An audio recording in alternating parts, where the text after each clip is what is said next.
মাহফিলের ভেতরে মসজিদের মেম্বরে দাঁড়িয়ে হক কথা বলতে হবে, নাহকের বিরুদ্ধে কথা বলতে হবে। চাকরি থাক আর যাক, কোনো পরোয়া করি না।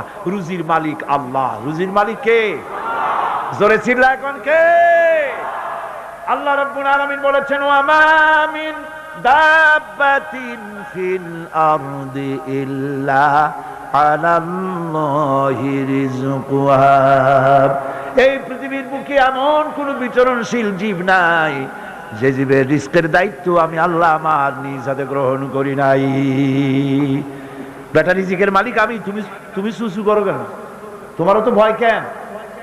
হক কথা বলতে হবে।